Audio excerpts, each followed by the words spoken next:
नमस्कार दोस्तों, stock market studies में फिर से एक बार आपको स्वागत है।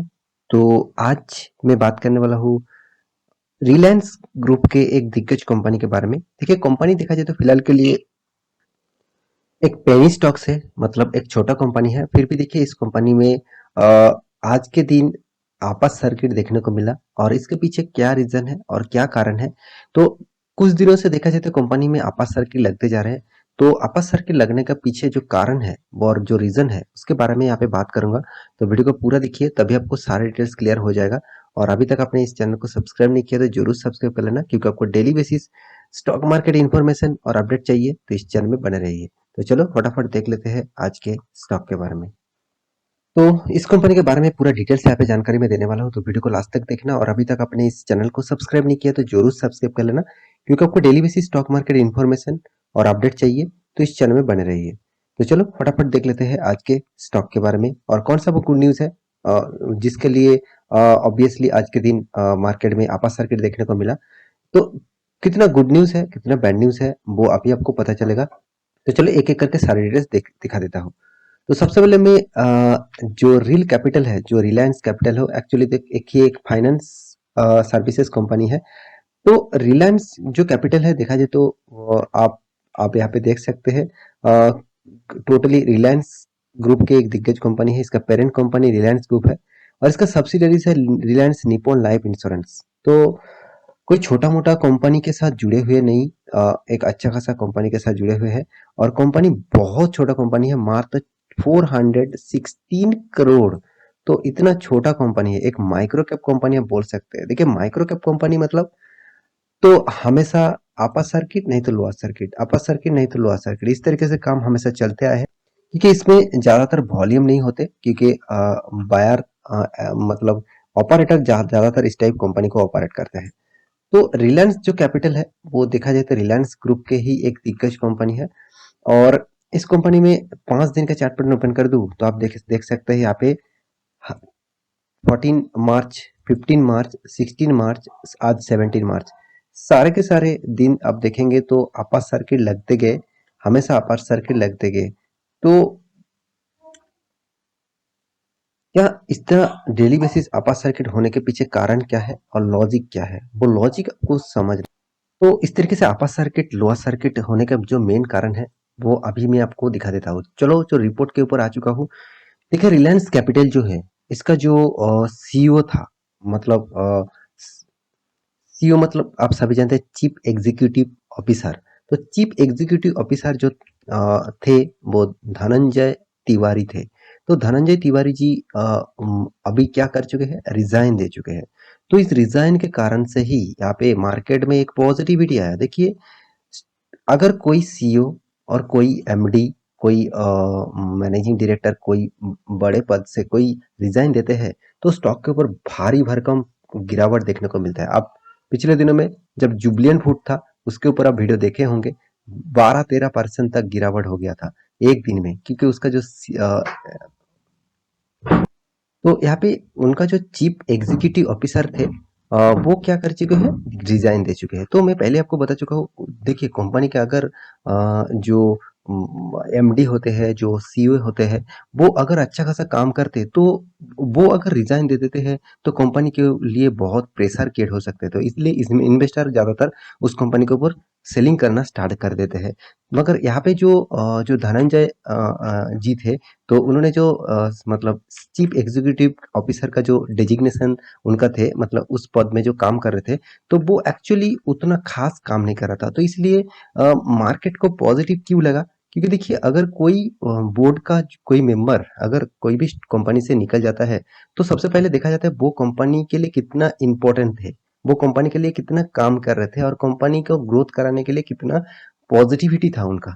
तो यहाँ पे देखा गया तो उनका जो पॉजिटिविटी है वो उतना खास नहीं है, क्योंकि मैं नहीं कर रहा हूँ कि रिपोर्ट के माध्यम से सारी चीज आपको अवेलेबल हो जाएगा, आप गूगल में सर्च करेंगे तो यहाँ पे इसीलिए शायद मार्केट में नेगेटिविटी इशू, मतलब अच्छा खासा पॉजिटिविटी इशू हुआ, क्योंकि एमडी सॉरी सीईओ जो रिजाइन दे रहा है, तो उसके हिसाब से मार्केट फिर से मतलब कंपनी फिर से एक नया सीईओ को यहाँ पे अपॉइंटमेंट करेगा। और अपॉइंटमेंट करने के बाद फिर से कंपनी अच्छा खासा पॉजिटिविटी हो सकता है, क्योंकि देखिए कंपनी अभी पेनी स्टॉक्स है। देखिए पेनी स्टॉक कंपनी के मैक्सिमम चार्ट पर ओपन कर दूं तो कंपनी तो पूरा पूरा के पूरा बर्बाद हो गया, क्योंकि 3000 से 3000 तक चलने वाला कंपनी अभी मात्र 16 रुपये में चल रहा है। तो कंपनी का जो डेटा है आप खुद देखिए किस तरीके से रॉकेट की तरह भागा, किस तरीके से रॉकेट की तरह गिरा। मैं आपको हमेशा यही चीज सिखाते आया हूँ, कोई भी कंपनी रॉकेट की तरह भाग रहा है उसके पीछे लॉजिक पहले आप देख लेना। अगर लॉजिक आपको नहीं मिला तो आप उस कंपनी में कभी भी निवेश मत करिए, कभी भी आपका फंड पूरा के पूरा बर्बाद हो सकता है। देखिए इस लेवल में कोई बाय करके रखा तो उसके लिए ये जगह ठीक ठाक था, प्रॉफिट अच्छा खासा निकल लिया, मगर इस जगह पे में तो कोई ना कोई बाय किया तो उसका तो पूरा पैसा ही डूब गया। तो आप यहाँ से कंपैरिजन करूँ तो मैं टोटली देखा जाए तो 99% तक लॉसेस, टॉप लेवल से बाय करके रखा तो 99% तक लॉसेस, और एक साल के अंदर कंपनी के ऊपर निवेश करके रखे थे तो 56% तक लॉसेस कंपनी आपको दे चुके हैं। देखिए इस कंपनी के ऊपर मैं तो बिग रीजन के लिए मतलब बिग नेगेटिव लगाऊंगा। आज के दिन का जो सीईओ पिछले दिनों में जो रिजाइन दिया उसमें से मुझे कुछ फर्क नहीं पड़ेगा, क्योंकि जो कंपनी पहले से ही खराब है उसका अगर सीईओ भी निकल जाए और दूसरा कोई सीईओ आ जाए और फिर भी देखिए कंपनी अगर ग्रोथ होते हैं तो उसके बाद इस कंपनी के ऊपर सोचना चाहिए। अभी फिलहाल के लिए तो इस कंपनी के ऊपर उतना सोचना नहीं चाहिए, क्योंकि कंपनी का परफॉर्मेंस अभी देखा जाए तो टोटली नेगेटिव में है और बहुत बड़ा फॉल सिचुएशन में है। तो क्या कंपनी के ऊपर बने रहना चाहिए? बहुत सारे दोस्तों ने कमेंट किया, क्योंकि पेनी स्टॉक्स में ज्यादातर रिटेल निवेशक निवेश करना चाहते हैं। तो सबसे पहले मैं इन्वेस्टर के हिसाब से देखो तो देखिए प्रोमोटर के पास 47% होल्डिंग था और 2019 में, और उसके उसके बाद देखिए धीरे धीरे करके माल बेचा। अभी प्रोमोटर के पास 1.51% होल्डिंग है। इसका मतलब आप समझ लीजिए, जब प्रोमोटर खुद कंपनी से निकल जा रहा है, मान के चलिए बिजनेस आपके है और आप खुद बिजनेस को चलाना नहीं चाहते, बिजनेस को एक एक करके पार्ट सारे के सारे बेचते रहते हैं, तो वो कंपनी में फ्यूचर में क्या बचेगा? तो प्रोमोटर अगर वहां से पूरा के पूरा निकल गया, देखिए पहले से प्रोमोटर नहीं होता तो कोई बात नहीं होता, मान के चलिए आईटीसी, साथ ही साथ आप एलएनटी को भी देख लीजिए, वहां पे प्रोमोटर नहीं है, पहले से भी नहीं था अभी भी नहीं है, तो वो कंपनी ठीक है। मगर जो कंपनी में पहले प्रोमोटर था और अभी वो प्रोमोटर ना के बराबर है, तो इसलिए देखिए इंस्टीट्यूशन भी देखिए ना के बराबर माल उठा के रखा। सबसे ज्यादा इन्वेस्टमेंट किसने किया? पब्लिक ने किया। 94% होल्डिंग पब्लिक के पास है कि पूरा का पूरा माल उठा लिया, पूरा का पूरा कंपनी ही खरीद लिया। तो इस तरीके से गलती आप मत करिए, और आप इस तरीके से गलती करेंगे तो फ्यूचर में आपको बड़ा दिक्कत हो सकते हैं मेरे हिसाब से।